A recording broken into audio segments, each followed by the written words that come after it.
Bonjour à tous. Bonjour à tous. La paracha de cette semaine, la paracha de Mastot Massé. Comme on va tout de suite voir, on va voir le point commun qu'il y a entre la paracha de cette semaine et la Héloula de Aaron.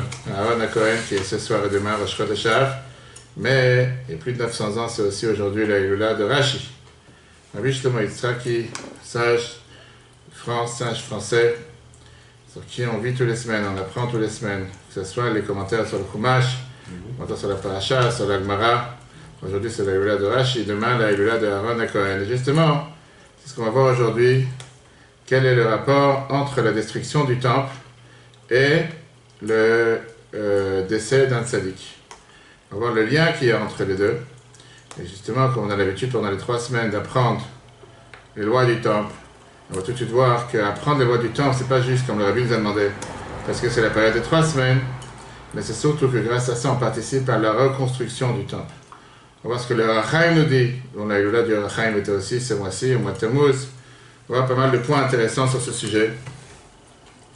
Mais tout d'abord, comme on l'a dit tout à l'heure, on peut voir une trentaine de cours sur l'application eTorah, E-T-O-R-A, sur Google et Apple, sur tous les sujets du temple, les sacrifices, les objets du temple, les devoirs du Kohen, les devoirs du grand prêtre dans le temple, les devoirs des Kohanim dans le temple. On va voir comment c'est tellement riche, c'est pas seulement des choses du passé, mais c'est des choses du présent. Comment par ça qu'on apprend les sujets du temple, automatiquement, on est en train de revoir le temple, on peut revoir sur l'application, il y a toute une playlist, le temple, ainsi que les cours qu'on a vus déjà au début de la semaine, comment se relever après une défaite, cours très intéressant qu'on a vu ça lundi soir. Hier, on a vu le cours de Tania, chapitre 25, numéro 1. Aujourd'hui, on va voir sur justement cette période du temps. On se rapproche des 9 jours, même si cette année, on n'a pas vraiment la période de ce qu'on appelle Shavua Shechalbo, la semaine dans laquelle tombe Tisha B'Av, puisque c'est dimanche. Le jeûne est reporté à dimanche, donc pour tous les Sfaradim qui ont l'habitude de ne pas faire certaines choses seulement la semaine dans laquelle tombe Tisha B'Av, cette année, ça ne prend pas place. Mais on voit surtout comment le Rabbi a lancé une campagne pendant des années et des années, des dizaines d'années, comme quoi pendant cette période du temps, on doit regarder l'autre côté, le côté positif, pas le côté négatif, qui est le côté de se focaliser sur la construction du temple, pas seulement de pleurer sur la destruction, se focaliser sur la construction. Et la question qui se demande, c'est qu'a priori, en ce moment, qu'est-ce que nous sommes aujourd'hui? Nous sommes dans la période de 3 semaines. Tu veux parler de la construction? Parle un autre jour. Pourquoi tu dois parler de la construction maintenant? C'est comme si quelqu'un rapport. Maintenant, c'est la période de 3 semaines. Laisse-moi faire mon deuil. Les gens disent, c'est la période du deuil. Pleurer tous les jours, aller sur le fait que le temple n'est pas là, se focaliser sur la destruction. Pourquoi maintenant parler de la construction? On va voir que c'est énormément important. Parce qu'on va voir comment le Midrash nous dit ça. On va voir surtout le point commun qu'il y a avec la paracha de cette semaine. Quelle est la mitzvah de construire le temple, particulièrement pendant que nous sommes en exil, mais sans sauter quoi que ce soit. Voyons d'abord le lien avec la paracha. Comme on l'a dit tout à l'heure. Paracha Matot Massé. On a dit, enfin le téléphone. Paracha Matot Massé, c'est la paracha. Vas-y, partage. Paracha Matot Massé, c'est la paracha en bas. Paracha Matot Massé, c'est la paracha qui termine le Chumash Bamidbar, et si on peut dire, ça termine toute la Torah, puisque après, il ne faut pas oublier que nous serons le Chumash Dvarim. Le Chumash Dvarim, c'est la répétition de la Torah. C'est ce que Moshe va répéter pendant 40 ans, ce qui s'est passé pendant le désert, tous les péripéties que le peuple juif l'a fait passer jusqu'à sa rentrée en Israël. Vous avez ici. Le parachat Massé, c'est la paracha qui vient, et c'est la paracha qui nous montre comme quoi, qu'est-ce qu'elle nous parle? Elle nous parle essentiellement des voyages, c'est les 42 voyages. Et comme j'ai dit tout à l'heure, on peut revoir sur l'application eTorah. On a vu un cours merveilleux il y a quelques années sur quelle était l'idée des 42 voyages. Pourquoi les 42 voyages? À quoi ça sert de numérer ces 42 voyages? Surtout qu'on sait très bien que le peuple juif n'est pas parti en 42 voyages, il est parti seulement en un voyage. Mais, voilà. Mais la paracha de Massé nous parle autre chose. Comme on l'a vu dans la vidéo de dimanche, c'est la seule Héloula que la Torah nous parle et nous donne la date. Aaron à Cohen. Le décès de Aaron, qui est décédé au Rosh Chodesh, comme on l'a dit tout à l'heure, sans oublier la Héloula d'aujourd'hui de Rashi, Rabbi Shlomo Yitzhaki, qui est décédé aujourd'hui le 29 Tammuz. Et c'est la paracha de cette semaine, si on peut dire bizarrement, mais on sait que dans la Torah tout est lié, comme quoi tous les ans, c'est toujours en rapport avec le mois d'Av, la veille de Rosh Chodesh, après Rosh Chodesh, parce qu'on lit toujours Dvarim, juste avant Tisha B'Av. Oui. Donc Massé, ce sera toujours la paracha qui nous parle du décès d'Aaron, toujours avec le rapport avec les 9 jours, et c'est aussi la paracha dans laquelle est tombé le décès, puisque c'est Rosh Chodesh, comme cette semaine. On lit Matot Massé, soit en France, soit en Israël que Massé, et ce soir et demain, c'est Rosh Chodesh. Qu'est-ce qu'elle nous dit la paracha? Le verset, chapitre 33, verset 38. Vayal Aaron à Cohen el al pi Hashem, Aaron de Cohen monta sur hors la montagne, par ordre de l'Éternel, et il mourut, Vayamot Sham. C'était Chodesh HaChamishi, le 5e mois, le premier du mois. Premier jour du 5e mois, on sait très bien que dans la Torah, le premier mois c'est le mois de Nissan, Menachem Av, le 5e mois. Et le lien entre le décès d'Aaron et le mois d'Av, c'est pas seulement dans le temps que la Torah nous dit que ça s'est passé telle date, mais c'est aussi dans un lien avec la période, comme on va tout de suite voir, ce que la Gemara nous dit. La Gemara Rosh Hashanah, page 18, page 18b, la Torah te dit clairement que le décès des justes est considéré comme l'incendie de la maison de notre Dieu. Shkulam mitatan shel tzadikim qui serait fa bet Elokeinu. Quand il y a un tzadik qui parle de ce monde, c'est exactement comme si il y a la destruction du temple. Le rabbi nous fait allusionner que, au contraire, le plus important, le décès d'un tzadik, est même plus grave que la destruction du temple. Mais ce n'est pas le sujet d'aujourd'hui. Quel est le lien, quel est le point commun qu'il y a entre le décès d'un tzadik, on parle bien sûr d'un tzadik et la destruction du temple? Parce que dans les deux, on a un paradoxe que la Torah nous demande d'agir d'un côté et de l'autre côté à la fois. D'un côté, quand on parle du décès d'un tzaddik, d'abord on a le devoir d'être en deuil. La Gemara Moed Katan, page 25a, te dit que tout celui qui pleure et qui est en deuil sur quelqu'un de kasher, on lui pardonne toutes ses fautes. Ouais, d'accord, mais pourquoi Rambam, une seconde. Rambam, les lois de deuil qu'on est en train d'apprendre ces jours-ci, justement, parce qu'il ne faut pas oublier que la semaine prochaine, on termine le cycle de Rambam, on recommence à nouveau l'étude de Rambam dans le monde entier. Et c'est aussi une occasion de remonter sur le train de celui qui a raté au milieu de l'année, ou celui qui n'a pas encore commencé cette étude journalière de Rambam, comme le Rabbi a lancé en 84, pour unir tous les peuples juifs partout où ils se trouvent. Partout, et c'est pour ça qu'il a fait à ce moment-là, pour réunir tous les peuples juifs partout où ils se trouvent. Le fait que tous les peuples juifs apprennent chaque jour la même mitzvah, les mêmes 3 chapitres, le même chapitre, si Dieu veut, on recommence la semaine prochaine le 4 Av, la veille du 5 Av. Maintenant, dans le dessin d'un tzaddik, on a dit qu'on a le devoir d'être en deuil et de pleurer. De l'autre côté, c'est aussi le moment qu'on doit apprendre de ce comportement, d'apprendre de qu'est-ce qu'il nous a enseigné, qu'est-ce qu'il nous a transmis dans sa vie, pour continuer à aller dans ce chemin. Et d'ailleurs, c'est ce que la Gemara nous dit. Mazar Bachaim, Afou Bachaim. De la même manière que sa descendance est vivant, lui aussi il est vivant. Donc on voit que quand il y a des scènes d'un tzaddik, il y a deux choses. D'abord, on a le devoir de pleurer, être en deuil sur le fait qu'il nous a quittés, mais pas que ça. On a aussi le devoir de continuer à aller dans ce chemin, continuer à avancer dans ce qu'il nous a enseigné, pour pouvoir perpétuer sa vie. Par ça que sa descendance est en vie, lui aussi il est en vie. Et dans le temps, on voit la même chose. D'un côté, on a l'obligation d'être en deuil dans le temps de ces 3 semaines, comme la Bible parle longuement en 88, on a parlé ça Shabbat dernier, pas les 21 jours, mais 3 semaines, le chiffre 3 est attaché avec la Géoula, avec la 3e délivrance, le 3e temps, sur la gravité de la destruction du temple. Et là, la Gemara Ta'anit, page 30b, nous dit, Kol hamitabel al Yerushalayim, tout celui qui est en deuil sur le temple, Zoché veroé besimchata, il mérite de revoir sa joie, sa reconstruction. D'ailleurs, c'est la période des 3 semaines, on a commencé le 17 Tammuz. Ce soir, Rosh Chodesh Av, on commence une autre période, après on commence le jour du 9 Av.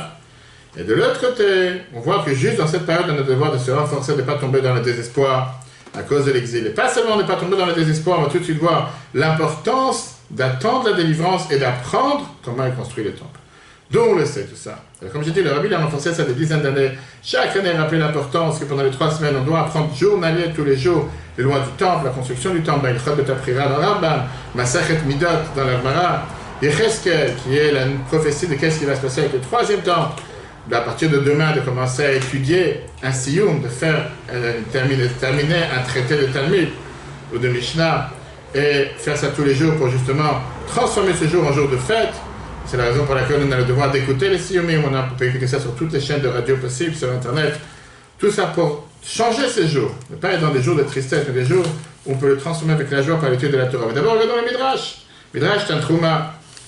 Midrash Tantruma, il est sur le nom de Rabbi Tantruma Baraba, commentaire sur la Torah. Et le Midrash étudie la phrase suivante. Le lien profond qu'il y a entre le décès d'un juif et la destruction du temple. D'abord, le Rabbi te dit comme ça. Lorsque le décès d'un juif, d'une part, il est nécessaire de pleurer, de s'endeuiller. D'autre part, c'est le moment d'apprendre ses actions, son enseignement et son service divin. Et suivre ses voies afin que, comme sa descendance est en vie, lui aussi est encore en vie. La Gemara Ta'anit Sanbe. Il en est de même pour la période de la destruction du temple. D'une part, on est tenu de s'endeuiller. D'autre part, c'est le moment où on doit se renforcer particulièrement afin de ne pas sombrer dans le désespoir de l'exil.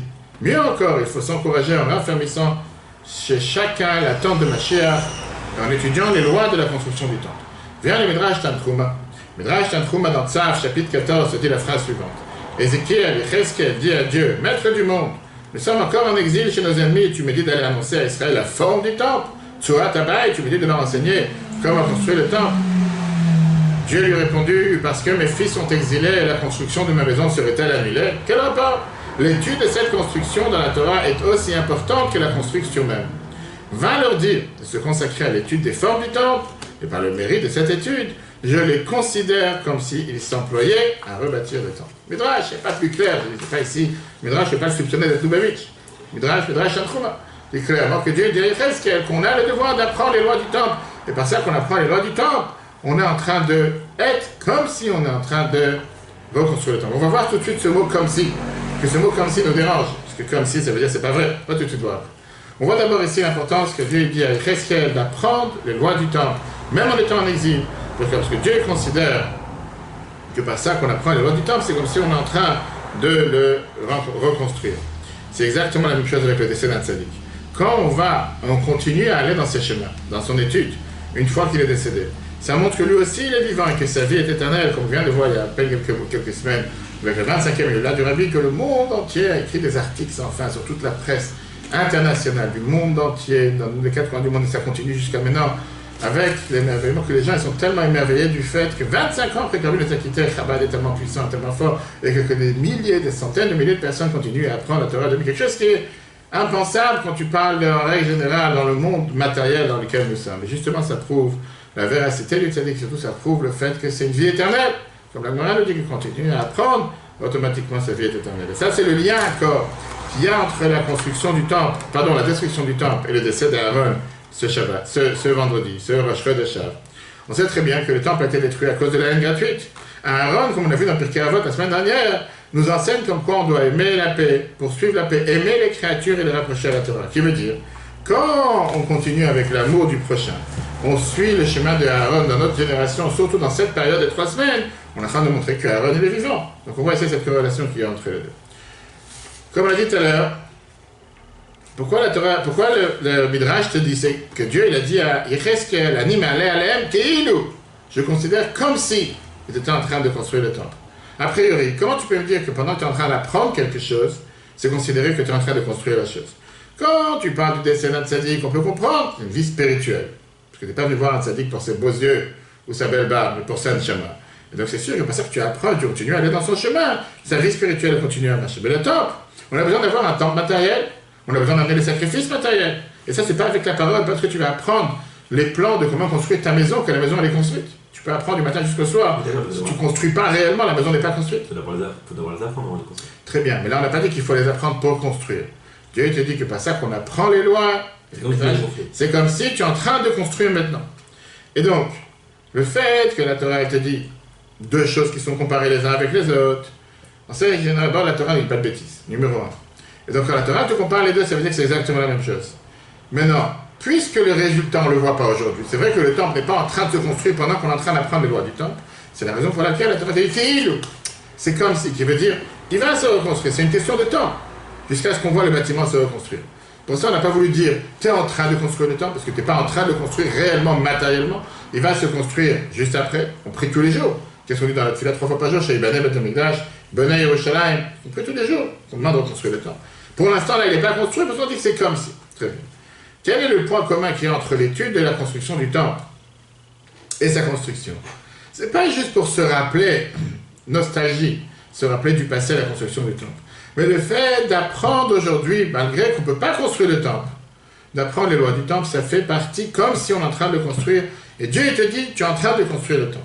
On va tout de suite voir où on voit ça autre part dans la Torah. On voit ça avec le sacrifice. On sait très bien qu'est-ce qui est écrit dans Rabbeinu Bechai. Rabbeinu Bechai, on va tout de suite voir, qui a été un des plus grands commentateurs de la Torah, Rabbeinu Bechai Ben Asher, né en Espagne en 5015, en 1225, l'élève du Rajba. Et lui, il explique dans la Torah, Pshat Remej Russod, de sens simple, de sens profond, la Kabbale très riche. Rabbeinu Bechai a été écrit par rapport au sacrifice. Et on sait ce qu'on dit tous les matins dans la prière, parfois on ne fait pas attention. On te dit qu'on est Shalma Parim Sfatenu. C'est pas ça qu'on dit. Tous les korbanot qu'on fait tous les matins avant le début de la tefila, c'est considéré comme si on amenait le sacrifice. Tu dis ça tous les matins. Donc pour ça, ça ne te dérange pas. Dès que tu parles du temple, ça te dérange. Regarde Bechai. C'est écrit clairement dans Vayakel, chapitre 38, verset 9. Kol haosek b'Torah tratat. Tout celui, d'abord ici, l'écouter sur David, il dit que lorsque la Torah de vérité compare deux éléments, je les considère comme, c'est parce qu'en fait, ils n'ont qu'un seul élément. Néanmoins, étant donné que les effets concrets de cette étude ne se manifestent que plus tard, elle est définie comme si. Cependant, même avant la réalisation, cette étude n'est pas une simple commémoration. En se consacrant à cette étude, on reconstruit le temple à proprement parler. Viens le Bechaye. Bechaye te dit, quiconque se consacre aux lois du sacrifice de Khatat est considéré comme s'il offrait un Khatat. L'Agmaram Nachot, page 110, encore une fois. Un sacrifice de Khatat. Nous apprenons là que le simple fait de raconter verbalement produit un mérite et une réalisation, comme s'il avait fait cet acte et avait offert ce sacrifice sur l'autel. Clairement, on voit que c'est la raison pour laquelle on fait les korbanot tous les jours. Pourquoi on dit le korban avant le matin et avant mincha, les korbanot dans la prière? Le korban tamid qu'on met tous les jours, 2 fois par jour, le korban quotidien, tamid shel shachar, tamid shel ben arbaim. Pourquoi on dit les korbanot avant la tefila? Parce que c'est considéré comme si on train d'amener le sacrifice. Viens la question qui dérange. Si c'est une mitzvah de construire le temple, si par ça qu'on apprend le loi du temple, on doit construire le temple, tout d'abord, qui dit que c'est la mitzvah de chacun d'entre nous? À l'époque, ce n'était pas la mitzvah de chacun d'entre nous. Deuxièmement, aujourd'hui, on est en exil. Tu vas me dire, tu peux maintenant construire le temple si tu as envie. Tu ne peux pas construire le temple. Même si tu as envie de construire le temple aujourd'hui, tu ne peux pas. Donc, qui dit, si c'est comme ça, que chacun a le devoir d'apprendre la loi du temple? De la même manière que ce n'est pas forcément la mitzvah de chacun, hein. Surtout quand on est maintenant en exil. Alors, qui dit que c'est à chacun a le devoir d'apprendre les lois du temple? Regardons qu'est-ce que Rambam nous dit. Alors, Achaim Akadosh, Chaim Ben Attar, marocain, sage marocain, qu'on a vu ça la semaine dernière, il y a 2 semaines, le 15 Tammuz. D'abord, Rambam dans les lois du temple, il Ilchot B'Tapchira, chapitre 1, verset 1, te dit la phrase suivante. Mitzvah tasseh, c'est une mitzvah positive, ça fait partie des 613 commandements en bas de la page. Et le mitzvah positive de bâtir une maison pour Dieu afin d'y offrir des sacrifices et y célébrer les fêtes 3 fois par an, ainsi qu'il est dit dans le Chumash Parashat Trouma 25.8. Ils me feront un sanctuaire. Tous, hommes et femmes, doivent construire et aider par leur présence, par leur personne et par leur argent. Alors tu vas me dire, ok, Rambam il a bien dit, mais il parle bien sûr dans le temps qu'il y avait les temples. Faux. Regarde le Chaim. Le Chaim Ben Attar, il est dans la ville de Sali au Maroc en 1696. 5456, on sait très bien qu'après il a fait Aliyah, il est parti en Israël, il avait sa il y a 2 semaines, et c'est connu le lien qu'il avait avec le Baal Shem Tov. Rabbi l'a mentionné plusieurs fois, le lien qu'il avait ensemble avec le Baal Shem Tov, terme kabbaliste, etc. Le Rachaim, oui, je ne sais pas s'ils sont vus, mais ils ont eu aller ensemble, c'était par écrit, par échange. Le Rachaim vient et te dit, dans la paracha Trouma 25.8, V'asou les Mikdash, qu'est-ce que ça veut dire, vous me ferez un temple? Il te dit que c'est une mitzvah kolelet kol azmanim afilo begalia. Cette mitzvah s'applique à toutes les époques, y compris en exil. Qui veut dire, même aujourd'hui, que le peuple juif ne peut pas construire le temple concrètement, pour des raisons qui ne dépendent pas de nous. Néanmoins, on a le devoir d'apprendre la construction du temple. Et par ça, on prend part à cette mitzvah qui est inclue dans les 613 commandements, qui est le devoir de construire le temple. Mais non. Non, frère également. T'as pas le devoir, t'as pas le droit, parce que tu ne dois pas construire le temple le temps que Dieu n'a pas demandé à Mashiach de le construire. On n'est pas là pour faire ce qu'on veut. Le temple, c'est la maison de Dieu, c'est pas ta maison. Et automatiquement, tu dois faire ce que Dieu demande, pas ce que toi tu t'arranges. Maintenant, on sait très bien que pourquoi aujourd'hui on ne peut pas construire le temple, parce que la Torah te dit que depuis que Dieu a construit le temple, on n'a pas le droit de construire un misbéa dans les autres endroits. Donc aujourd'hui, on ne peut pas construire le temple matériellement en exil. Pas parce qu'il y a aujourd'hui des mosquées qui sont sur l'esplanade du temple. Le fait qu'on n'a pas eu le devoir de Dieu de le reconstruire, c'est Dieu qui nous a demandé de le faire. Ça ne change pas que la mitzvah, elle existe. Et comme beaucoup de mitzvot, qu'aujourd'hui on ne peut pas le faire matériellement, néanmoins, on doit le faire spirituellement. Et ça n'enlève pas du fait que quand tu le fais spirituellement, tu fais la mitzvah qui est accomplie, qui est écrite dans les 613 commandements. Ok, ça c'est, on va dire, un beau discours, mais dans le réel.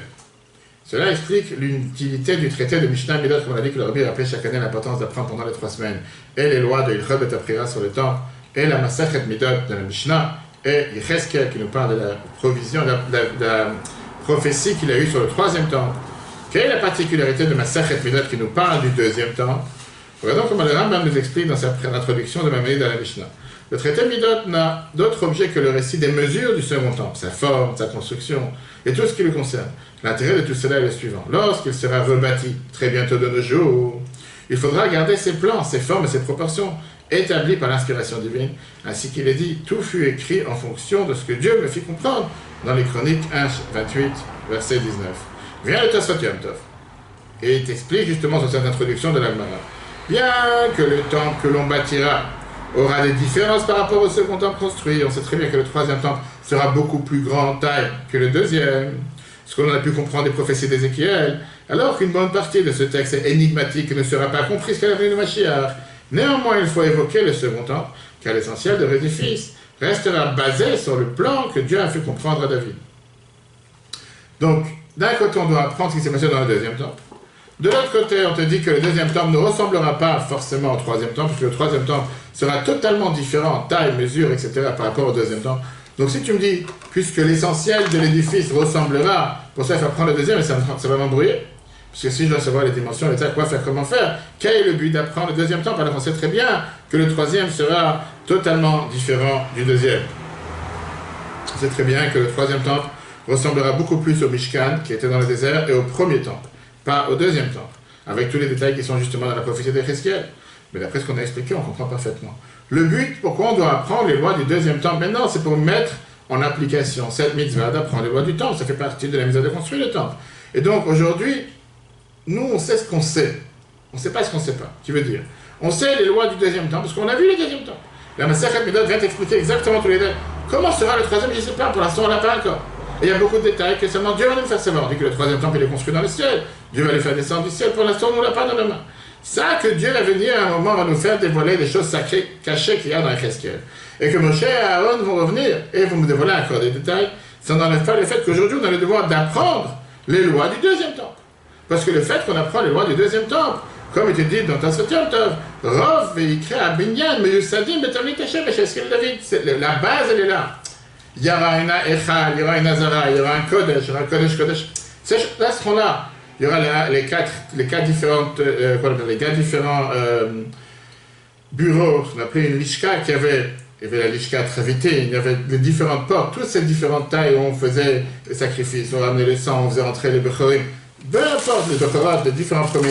Les éléments principaux seront là. Les tailles, les détails, on verra après comment ils sont. C'est là comment la Bible explique. C'est la besoin de consacrer à la construction du temple permanent.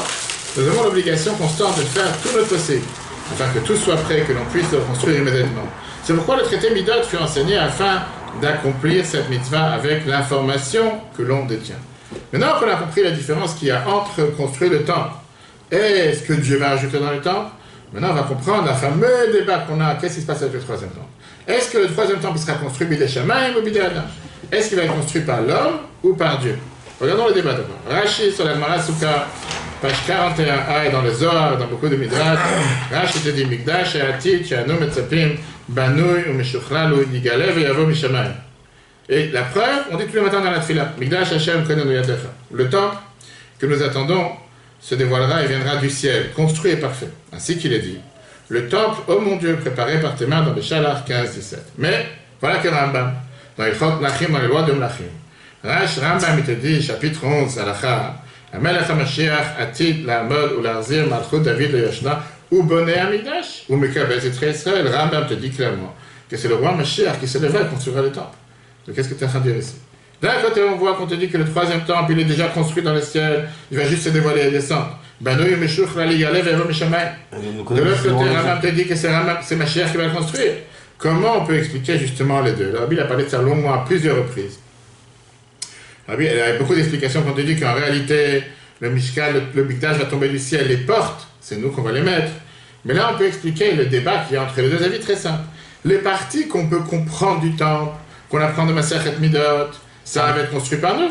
Les éléments, il y aura la différence qu'on n'a pas encore vu, parce qu'on n'a pas encore vu, c'est top. Ça va être construit par le ciel, par Dieu. Ce serait une composante des deux, du ciel et de l'homme. Et c'est la raison pourquoi Rambam il mentionne seulement la partie qui nous concerne à nous, Bidéada, parce que c'est un sefer à la fois pour savoir qu'est-ce qu'on doit faire. Alors que le Midrash et les Zohar, peut-être même Rashi, ça en a eu là aujourd'hui, il nous parle de la perfection du Mishkan qui est totalement différent. Et maintenant on comprend que le fait qu'il y a une partie du troisième temple qui va descendre du ciel, ça ne montre pas sur un manque qu'il y a dans la partie des hommes, qu'on n'est pas capable de compléter, de faire un bâtiment comme il faut, pour ça on a une partie du ciel. Au contraire, ça montre comme quoi Dieu dans la vie de chacun d'entre nous. Il attend que nous, on met la pierre à l'édifice. Fais ce qui dépend de toi. Le reste, c'est Dieu qui va le compléter. Regarde comment la Bible écrit. C'est l'un des moyens d'accorder ces deux avis. La partie de la construction qui est compréhensible grâce au récit du traité Midot sera réalisée par des hommes. En revanche, les détails qui ne sont pas suffisamment expliqués seront révélés des cieux, et par Dieu. Ainsi, en bâtissant, on accomplira pleinement la mitzvah de construire le temple, puis viendra s'ajouter à cela ce qui sera révélé et viendra des cieux. En 2 mots. Dans n'importe quelle construction du temple, on a 2 composants. On a la partie technique, la partie qui est avec les mains, artisanale, travailler, construire, et la partie d'étude. Et pour ça, on a besoin des 2. On a besoin de l'action de l'homme et ce qui est perfectionné par Dieu. Comme on l'a dit tout à l'heure, pour construire réellement, on a besoin qu'est-ce que Dieu veut mettre. Les composants que nous, on ne connaît pas, que nous, on ne sait pas encore. Mais dans la partie d'étude, nous, on a devoir d'étudier. Et automatiquement, par ça qu'on l'apprend, on est en train de construire le temple. Comme j'ai dit, quand est-ce que tu commences à construire une maison? Quand tu mets la première pierre ou quand tu as commencé à faire les plans? Quand tu as commencé à faire les plans. C'est pour ça que tu as étudié les plans, tu as commencé à construire. Les pierres, si tu veux, c'est la finale. Quand t'as mis construire. Tu as mis construire 5 ans avant, mais j'ai dit, une fois que tu mets les pierres, c'est que tout est fini. Maintenant, ça roule. Et la preuve, c'est que les gens qui mettent les pierres, pas forcément, ils ont la capacité de comprendre, comme l'architecte ou comme le bureau d'ingénieur, qui a vu quelle poutre il faut mettre, quel type de ciment il faut mettre, quel point il faut mettre. Lui, il met tout sur plan. Et après, ceux qui sont techniques, pas forcément ils parlent la langue, pas forcément ils comprennent, eux, ils lisent des chiffres, ils disent, voilà, tel kilo, avec tel gravat, avec tel détail, tel type de ciment. Et ils ne comprennent pas pourquoi il faudrait mettre telle et telle chose ici. C'est pas eux qui ont certaines, et pour ça, il faut d'abord le faire et l'apprendre d'abord. Quel enseignement d'apprendre tout ça? Très riche. L'importance d'étudier en cette période de loi du temple. Rabbi te dit ça de manière la plus claire. Ceci souligne tout d'abord l'importance d'étudier. On revient encore une fois sur l'effort que la Bible demande à chaque fois, l'importance d'apprendre. De là l'idée de Torah, la Torah en live, plus de 600 cours. Quand tu réfléchis, c'est énorme. Mais si Dieu veut, ça continuera à ajouter, notamment pendant les 3 semaines. Il est loin de la forme du temple, ses entrées et ses sorties, car c'est de cette façon que l'on accomplit en exil la mitzvah de construire le temple, et donc que l'on atténue sa destruction, de même que l'exil lui-même en général. C'est ainsi que l'on réduit l'influence de ces jours de ces 3 semaines. De la sorte, le fait que c'est comme si vous le construisez se transformera en construction effective du temple, au sens le plus littéral, d'une manière concrète, par notre juste Mashiach très bientôt et véritablement de notre jour. Ça, c'est le but pourquoi on doit apprendre les lois du temple pendant les 3 semaines. Que Dieu fasse que la Géoula de Rashi, qui se passe aujourd'hui, Rabbi Shlomo Yitzhak, dont le Rabbi était un grand avocat, c'est très bien que le Rabbi a toujours défendu Rashi dans tous les commentaires. C'est qu'à chaque fois qu'il y a un débat, chaque Shabbat, entre Rashi et Rambam, le Rabbi a toujours pris la défense, si on peut dire, de Rashi, pour le fait que Rashi n'arrête pas de dire que moi je suis venu interpréter le sens simple du verset, comment nous montrer comment Rashi il est tellement pointillé que chaque lettre, chaque virgule, chaque chose qui dit a son sens. Aujourd'hui, la Géoula de Rashi, demain, la Géoula de Aaron Cohen, qui était justement en rapport avec la paracha de cette semaine, parce qu'on voit ça dans la paracha, le seul de toute la Torah, quand on donne la date du décès dans la Torah, et grâce à eux, on mérite que les périodes de 3 semaines s'effacent, que de la même manière que par ça, que la Torah te dit que quand on apprend le droit du temple, c'est considéré comme si on construit le temple, que ce Tisha B'Av cette année, qui est comme la Nogmara, mais Gila nous dit au nom de Rabbi Yehuda, mais qui vient de Yitre, puisqu'elle a déjà été reportée, qu'il soit reporté totalement, que Dieu fasse que Tisha B'Av soit totalement reporté, et que ça se transforme cette année en jour de joie, un jour d'allégresse. Les gens n'auront plus de questions si je mange de la viande, mange pas de la viande, si je fais ci, me coupe les cheveux, me coupe pas les cheveux. Tout sera permis, sera un jour de joie avec la venue de Mashiach. Tout sera un replay sur l'application Torah. Très bonne journée à tous, très bonnes vacances à tous et continuez à écouter les cours sur l'application Torah, à liker, partager. Et si Dieu veut, à très bientôt.